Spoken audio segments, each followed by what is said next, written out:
Tuwing may nagtatanong po sa akin, saan ka nagtapos? Saan ka nag-aral?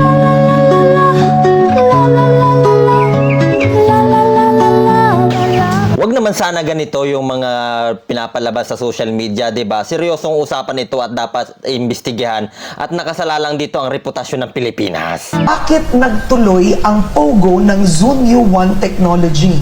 Noong 2023, ang dami ng human trafficking sa lugar mo. Bakit pa to nagpatuloy? 2023 po, ma'am. Tandang-tanda ko po yun eh. Na-rate po sila February 1. Flight ko po nung palabas ng bansa. Wow, dito sa puntong ito, tandang-tanda niya pa yung nangyari panahon na nakalipas, 'di ba? Tapos sa mga susunod, hindi niya natatandaan. Kung may napanood kayo, hindi niya natatandaan daw lahat ng mga nangyari sa kanya. Pero sa puntong ito, tandang-tanda niya. Talagang nakakapanghinala, 'di ba? Panoodin pa natin. May a-attendan po ako ng exhibit. Bago pa ako umalis din po ako ng February 1. Di ba? Tandang-tanda niya, guys. Tandang-tanda niya, February 1. Nakakainom siguro to ng amnesia. Kaya ganito ito, nakakalimutan yung mga bagay-bagay. Itong negosyo is UJJ Embroidery Center Incorporated. Opo. Na-check ko ito sa aming business permit section. Walang ganyan na company. Oh, wala daw ganyang company. Ibig sabihin, gawa-gawaan lang daw niya ito. Panigurado gumawa at nag-invento ito ng kumpanya. Ito si Senador Gatchalian talagang nangihinala na no? Were you leasing with them? Ano bang relationship niyo with them? Honor, hindi ko na po alam kasi bata pa lang po ako. Oh, nagkakaroon na siya at nagsisimula ng magkaroon ng amnesia itong pinuno ng banban na ito. How old were you nung tumira ka doon? More or less. Hindi ko na po masyado maalala po, Your Honor. Ayan, hindi niya na naman matandaan, guys. Hindi niya na naman Do matandaan. you know this family, yung Baile family? Hindi ko po Hindi niyo maalala alam. po. Oo. Ay, siguro sa mga puntong ito ay bulaanan yung pagkakaroon niya ng connection sa Bailey family na tinatawag na ito. Umuupa doon sa kanila or Hindi ko na po maalala po, Your Honor. Ito, isa siguro yung mga pamamaraan niya na kaya niya sinasabi niya na hindi niya maalala dahil meron siyang nais pagtakpan, di ba? Ito naman ipapakita ko sa inyo gaano kayaman itong si Alice Go na ito. Ang dami, grabe. Simpleng mamamayan na mayor ng Bamban-Tarlac, mga outfits niya, pag-usapan natin. Number 1 ay ang outfit na suot niya dito. This is RL at 8,900 pesos. Suot niya dito na Bulgari Wow, ang laki Serpenti naman nun. Viper costing about 11 million pesos. Ang kanyang Bulgari Serpenti Viper bracelet at 2.6 million pesos. Next, we have the Cartier ring at 1.6 million pesos. Louis Vuitton long sleeves at 180,000 pesos.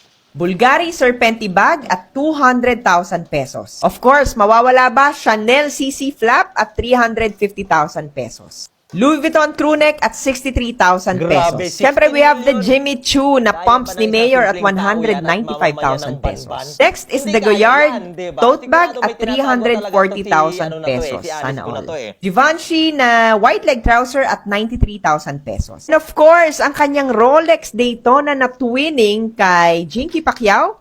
Magkano to? Hindi ko na po maalala, Your Honor. Grabe. Kaya bang kitain ng isang simpleng Alice Go yun na lumaki sa farm? Pero grabe yung mga suot niya, milyon. Yung bahay ninyo nung ipinanganak kayo? Your Honor, hindi ko na po alam.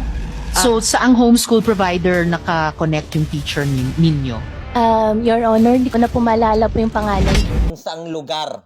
'Di ba? Hindi dito sa part na to, hindi siya hindi niya naalala, tinanong siya ng isang 'di ba? Ni Ontiveros yan, tinanong siya diyan, hindi niya daw maalala, guys, hindi niya maalala ha. Saan pala po kayo ipinanganak? Sa ospital ba? Sa bahay ba? Sa lying-in clinic ba? Your Honor, ang sinabi po sa akin sa bahay po. O sa bahay daw siya Saan po yung pinanganak. bahay ninyo nung ipinanganak kayo? Hindi ko na po, Your Honor, hindi ko na po alam. Oh, hindi niya daw alam sa puntong ito, tinanong siya dito, hindi niya alam kung saan yung bahay niya na pinanganak. 'Di ba? Hindi niya daw maalala. Hindi niya daw maalala. Huwag niyo sabihin dito na alala niya na. Lumaki po ako sa farm. Which farm? Which farm? In what barangay? In LGU? Barangay Virgen de los Remedios. Ayan, naalala niya na. Naku, nakainom siguro to ng ng amnesia. Bamban-Tarlac din po. O yan, natatandaan niya na dito. Ibig sabihin lamang yung mga nagdidikta sa kanya, lalo na yung kanyang attorney, o sinasabihan niya, pinoprovide siya ng script kung ano yung dapat niyang sabihin. dahil meron silang tinatago na anomalya o mga bagay na kailangan nilang pagtakpan, di ba? Different po from the one po sa QJJ, yung katabi lang po niya. Nabenta po siya year 2000, hindi ko po maalala yung date kung kailan po siya nabenta. Tapos nakabili po ulit ng property po sa tabi at doon po nagtayo ulit. Lumaki po ako sa 200, 800, 1,200. Meron na naman tayong nadiskubre na isang laro. Ito ang 777 PNL. Laki na rin yung balansi ko sa aking paglalaro at sa aking mga panalo. Nasa comment section lamang ang link. Dito ay napakaraming laro tulad ng Mine, Crash, Super Ace, at ito rin yung paborito mo Color Game.